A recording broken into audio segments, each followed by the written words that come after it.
I didn't tell my family about a major life decision. I signed the papers on a Tuesday morning alone in a lawyer's office that smelled like old coffee and carpet cleaner. Nobody knew I was there. Nobody knew what I had just done. And for the first time in my adult life, I sat with a decision that was entirely, completely, irreversibly mine and felt nothing but calm. My name is Marcus. I'm 34 years old, a software engineer from Houston, Texas, and the second of 4 children in a family where nothing, not a haircut, not a job offer, not a weekend plan, was ever truly private. We were the kind of family that used the word we when they meant you. As in, we think you should take that job. As in, we feel like you're making a mistake. As in, we just want what's best for you, which was always said with total sincerity and almost never meant what it claimed to mean. What it meant, underneath the warmth and the genuine love that was absolutely present in my family, was this: we need to be part of this. We need to be consulted. We need to have a hand on the wheel, even if it's your car and your road and your destination. I spent 33 years letting them have that hand on the wheel. And then one Tuesday morning I didn't. And everything that followed taught me more about my family and myself than the previous 33 years combined. The decision. I need to tell you what I decided, because the specifics matter.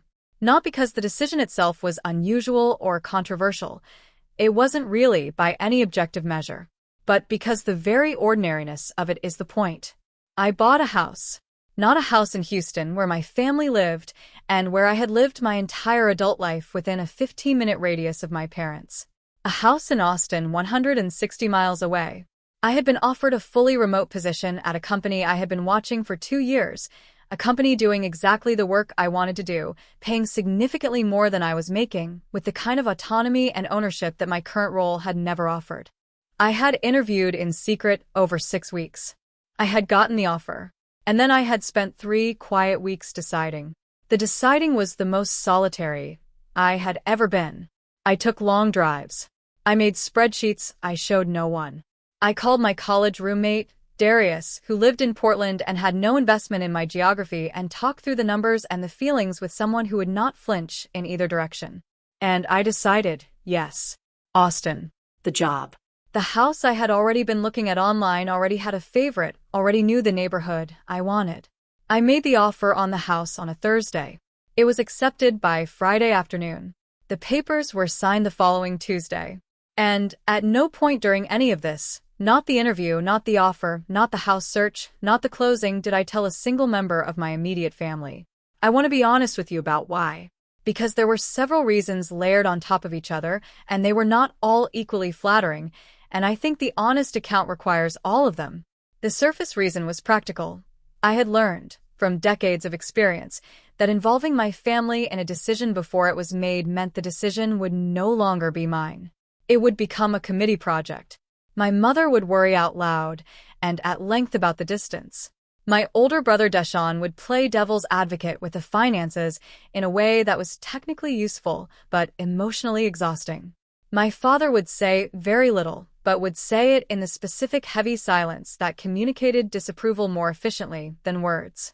And my younger sister Kezia, the one I was closest to, the one whose opinion I actually valued, would try to be supportive and would succeed on the surface, and would not be able to fully hide that she didn't want me 160 miles away.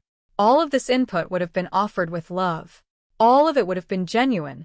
And all of it would have applied pressure, in 6 different directions at once, to a decision I had already made clearly and correctly on my own. I knew what I wanted.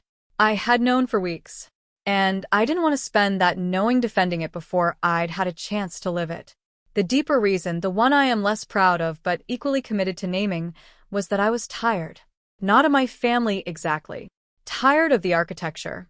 Tired of the way every major decision of my adult life had been run through the family's emotional approval process first, and had come out the other side somehow smaller, hedged, qualified. I had taken a job at 26 because my father approved of the company. I had stayed in Houston in part because leaving felt like a declaration of something that nobody in my family was willing to name. I had dated, for 2 years, a woman that my mother adored and I had not loved, and I had stayed in that relationship 6 months longer than I should have, because ending it meant a family conversation I didn't have the energy for. I was tired of the architecture. And this time, with this decision, I just went around it. The waiting. After the papers were signed, I went to lunch by myself. I ordered a burger and fries and sat by the window and watched people walk past on the street and thought about the fact that I owned a house in Austin, that I had a new job starting in 6 weeks, that I was, in 6 weeks, going to load a truck and drive 160 miles and begin a life that I had chosen entirely without permission. It felt enormous. It also felt, underneath the enormity, like the most natural thing I had ever done. I decided I would tell my family in person. I wasn't going to call, wasn't going to send a group text, wasn't going to have the conversation over a video call where I couldn't read the room. I would go to my parents' house for Sunday dinner, which I did most weeks anyway, and I would tell them then. That gave me 10 days. 10 days of living with the secret. 10 days of answering my mother's calls normally, of texting the family group chat, of existing in all the ordinary rhythms of my life while carrying this enormous private fact. I was surprised by how comfortable it was. That's the thing I didn't expect, how easily I wore it. I had thought it would feel like deception, like holding something hot that burned the longer you held it. Instead, it felt more like privacy, like the difference between a secret you're ashamed of and a secret you're protecting until the right moment. I wasn't hiding a failure. I was incubating a beginning. I started packing things I wouldn't need in the next 6 weeks. Books, off-season clothes, the kitchen equipment I rarely used. I did this in the evenings, slowly, with the quiet pleasure of someone who has made up their mind. I hired a moving company. I updated my address on the accounts that mattered. I was building a life while standing inside my old one, and nobody could see it yet, and it was mine. On Saturday night, the night before the dinner where I planned to tell them, my phone buzzed with a text from Deshawn. Not in the family group chat. Directly to me. It said, "Heard you got something going on in Austin. You want to tell me what that's about?" They found out. I stared at the text for a long moment. Then I called Darius.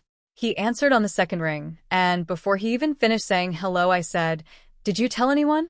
He said, "What?" I said, "About Austin. Did you tell anyone I knew?" There was a pause. Then he said, "Marcus." I mentioned it to my cousin Trey. I didn't think, Trey knows Deshawn? Trey and Deshawn had played basketball together in college. Of course they did. Of course the one person I had talked to about this knew someone who knew my brother. I had chosen Darius specifically because he was far away and outside my world, and I had forgotten that outside my world and outside my family's reach were not the same thing. I called Deshawn back. He picked up immediately, which told me he had been waiting. I said, "I was going to tell everyone tomorrow at dinner." He said, "So it's true. Not a question." I said, "Yes." He said, "You bought a house in Austin." I said, "Yes." He was quiet for a moment. Then he said, "Does Mom know?" I said, "Nobody knows. I was telling everyone tomorrow." Another silence, longer this time. Then he said, "Okay." Just that. Okay. And I couldn't read it at all. I went to bed knowing that tomorrow had changed shape. Sunday dinner at my parents' house was a ritual with a specific texture. My mother cooked enough food for twice as many people as would be there. My father sat at the head of the table and served himself last and said grace in the particular murmur he reserved for home, quieter than his church voice. Kezia usually arrived a little late and always brought something, dessert, a bottle of wine, a small bag of something she'd found at a market. Deshawn was always exactly on time, which I had always respected about him. This Sunday, everyone was already there when I arrived, which was unusual. I noticed it the way you notice a room that has been arranged differently. Everything technically normal, nothing in quite the right place. My mother hugged me at the door with the specific firmness of a woman who already knows something. My father met my eyes across the room and held them for a beat too long. Kezia was at the counter with her back to me and turned around quickly and smiled with her whole face, which was too much effort for a smile. Deshawn, to his credit, looked at me neutrally and said, "Hey." I sat down. We said grace. We passed the food. And for about 7 minutes, everyone talked about everything except the thing everyone was thinking about. Then my mother set down her fork. She did it quietly, precisely, the way she set things down when she had decided something. She said, "Marcus, baby, is there something you want to tell us?" I put my own fork down. I looked around the table. My father, my mother, Deshawn, Kezia. For people who had known me my entire life, who loved me genuinely and imperfectly, who were all watching me with the specific expression of people who are trying to give you the chance to say the thing before they say it themselves. I said, I took a new job. And I bought a house in Austin. I'm moving in 6 weeks. The room did something rooms don't usually do. It seemed to change pressure. Not loud, not dramatic. Just a kind of collective intake of something that wasn't quite breath. My mother said, "You bought a house." I said, "Yes." She said, "You already bought it." I said, "Yes. The papers were signed last week." My father said nothing, which was what my father did when he was feeling the most. Kezia said, very quietly, "Austin." I said, "Yes." And then Deshawn said the thing. The thing that I think, in retrospect, is the most honest sentence that was spoken in that room on that day. He said, not unkindly but very directly, "It didn't give us a chance to weigh in." And there it was. The actual thing. Not the house, not the distance, not the job, not the 6 weeks. The not being given a chance to weigh in. That was the injury. That was the thing sitting in the center of the table between the pot roast and the cornbread, the thing everyone was actually reacting to, not what I had done, but the fact that I had done it without them. The conversation that followed. I want to give you the full shape of that dinner because I think it matters, because it was not one thing, not cleanly a confrontation or a reconciliation or a victory or a defeat. It was complicated in the way that real family conversations are complicated, which is to say it contained all of those things simultaneously, tangled together in a way that takes years to fully sort. My mother cried. I had expected this. She cried not loudly but steadily, the way she cried when she was genuinely hurt rather than performing hurt, and the distinction matters because I knew the difference, and this was the genuine kind. She said, 160 miles. She said, I didn't even get to see the house before you signed. She said, I just don't understand why you didn't tell us. I told her the truth. I said, because I needed to make this decision by myself. Because every time I've made a big decision with the family involved, I've ended up making it for everyone except myself. And this one I needed to make for me. She looked at me. She said, that's not fair, Marcus. I said, I know it doesn't feel fair. I'm not saying it was fair. I'm saying it was necessary. My father spoke then. He said, and I will remember this exactly for the rest of my life. You're a grown man. If this is what you want, we can't stop you. He paused. But you should have told us. I said, you're right. I should have told you earlier. I was wrong not to. That was true. I want to be clear that I believe that was true. I could have told them after I accepted the job before the house and still preserved the essential autonomy I was protecting. There was a version of this where I was both free and honest, and I had not found it. That was a mistake I own. But then Deshawn said, why Austin though? Why couldn't you find something here? And my mother said, there are good companies in Houston. And my father's silence shifted from sad to disapproving. And Kezia, bless her, said, can we see pictures of the house? Trying to find solid ground in the flood, and my mother said, Kezia, that's not the point right now. And I understood, watching this unfold, what the conversation had become. It had become, in real time, exactly the conversation I had avoided by not telling them earlier. The one where the decision got pulled into the committee. The one where Houston was lobbied for and Austin was questioned, and the whole architecture of what I had carefully built, the clarity, the rightness, the mindness of this decision, was being invited to justify itself to a room that hadn't been asked to make it. I said, I'm moving to Austin. That part isn't up for discussion. What I want to talk about is how we stay close and how you come visit and how we make this work. Because I want to make it work. Another silence. Then Kezia pulled out her phone and said, show me the house. And I pulled mine out and I showed her and she said, Marcus, this porch. And she turned the phone to show my mother, and my mother looked at the screen for a long moment and said, it has a good yard. That was the turning. Right there. My mother looking at the yard on the screen and letting herself see, for just a moment, not the loss of the 160 miles, but the actual house her son was going to live in. What they were really upset about.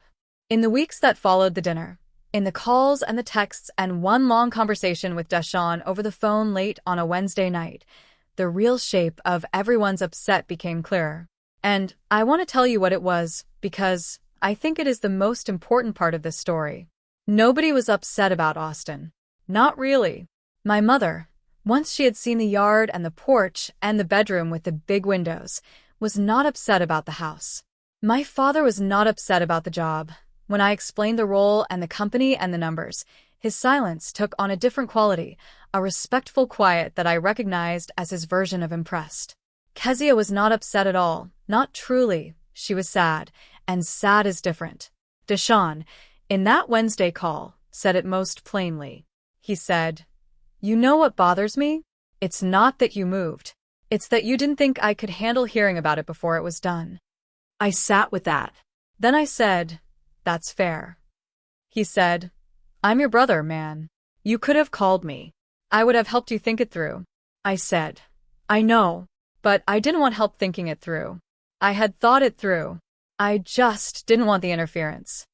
Long pause. Then, "You thought I would interfere." "I thought the family would. Collectively. So you lumped me in with everybody else." That landed. It landed because it was true, and because Deshawn was right that he deserved better than to be treated as part of an undifferentiated family mass when he had, over the course of our adult lives, been genuinely trying to be my brother rather than just my family. I had been protecting myself from a composite enemy, and in doing so had failed the actual individuals. I said, "You're right. And I'm sorry for that specifically." He said, "Yeah. A pause. Send me the address. I'm coming to help you move." He did. He drove from Houston to Austin in a rented truck with 3 boxes of things my mother had packed for me. Kitchen items, a set of towels, a framed photo of all 4 of us from a trip we took when I was 19, and he spent 2 days helping me put the house together. We ate bad pizza on the floor of the unfurnished living room the first night, and talked until midnight about things we hadn't talked about since we were kids, and it was the closest I had felt to my brother in years. What I learned about control. Here is the thing I came to understand, slowly and with some difficulty in the months after I moved. The upset my family felt was not about the decision, and it was not even entirely about the lack of notice. It was about the end of a particular arrangement, one in which their involvement in my life was guaranteed, in which their influence on my choices was a structural feature of how my choices got made. When I bought the house alone and signed the papers alone and moved in 6 weeks without having given them the chance to weigh in, I was not just making a decision. I was serving notice that the arrangement had changed. I was 34 years old, and I had just, for the first time in my life, exercised the full authority of an adult over my own life, and the family system, which had been built around a different understanding, registered it as a rupture. My mother, to her enormous credit, said something about this directly about 2 months after I moved.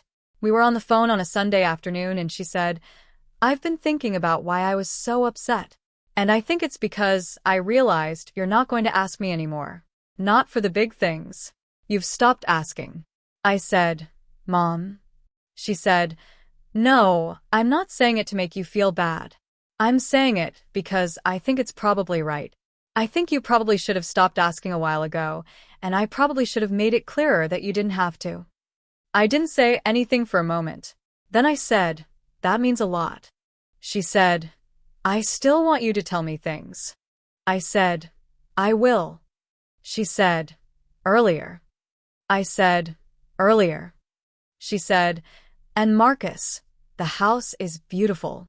The life on the other side. I have been in Austin for 14 months. I want to tell you what it looks like. It looks like a porch I drink my coffee on every morning, facing a street that is not the street I grew up near, in a city that required me to learn it from scratch, which turned out to be one of the great pleasures of my adult life. Learning a city as an adult is different from growing up in one. You choose it consciously, you discover it with intention, you form a relationship with it that is yours rather than inherited. It looks like a job that is genuinely the best work I have ever done. The autonomy is real. The ownership is real. I am building things that matter and being paid appropriately and working alongside people who are excellent at what they do. And I go to sleep on Sunday nights without dread, which I had not done in years. It looks like my family visiting. My mother came first, 3 months after I moved, and she walked through every room with her hands clasped in front of her and said very little. And when she got to the back porch with the yard, she sat down in one of my chairs and looked at the garden I had started. Badly, I am not a natural gardener, and she said, "You're going to need to water those more." I said, "I know." She said, "I can show you." I said, "Please." And we spent an afternoon in the garden together, and it was one of the better afternoons of my adult life. Kezia has visited twice and is already talking about moving here herself, which I have encouraged without pressure and watched with quiet delight. Deshaun came back in the spring with his wife and kids, and the kids ran around the yard, and his wife said the neighborhood was charming, and Deshaun stood on the porch with a beer and looked out at the street and said, "Okay, I get it." My father has not visited yet, but he calls on Saturday mornings now, which he didn't used to do, just to talk, not about anything in particular, and I think that is its own kind of arrival. What I want you to know: if you are in the middle of a decision right now, a real one, a big one that involves your family and your geography and the shape of your daily life, I want to say this carefully and mean it. You are allowed to decide first and explain later. You are allowed to know what you want without submitting it for committee review. You are allowed to be a complete person with full authority over your own life, without that being a betrayal of the people who love you. I will also say this: I should have told them sooner than I did. Not before I decided. I needed to decide alone, and I would make that choice again. But between the decision and the papers, there was a window where honesty and autonomy could have coexisted, and I didn't find it, and the hurt that came from that was real and was partly my fault. The goal is not secrecy. The goal is sovereignty. Those are different things, and the difference matters. The thing my family was upset about, the loss of control over my choices, was not something I could have given them and remained whole. That control was gone, and it needed to be gone, and the loss of it was the correct loss. But the transparency, the basic dignity of saying I have made a decision, and I want to tell you about it, that I could have offered earlier, that I owe them still, that I try to offer now. I sign nothing alone anymore, without making a call that day. Not to ask permission, just to say, here is what I've done. Here is who I am becoming. Here is the life I am living. And they listen now the way people listen to news rather than proceedings. They're no longer the jury. They're just the people who love me, which is the role I always wanted them to have, and which, it turned out, they were capable of playing the whole time. I just had to stop asking for their verdict before they could learn to offer their love. My mother texted me a photo last week. It was a plant she had bought, a small succulent in a terracotta pot, that she said she was sending with Kezia on the next visit. She said she had looked up what kind of light my back window gets, based on the photos I had sent her, and she thought this one would do well there. She had looked at my light. I stared at that text for a long time, and I thought, this is what was always possible. Not the control, not the committee, just her, looking up what might grow in my particular window, so she could help something thrive in the life I had chosen. That is love without the architecture. That is what we were working toward all along.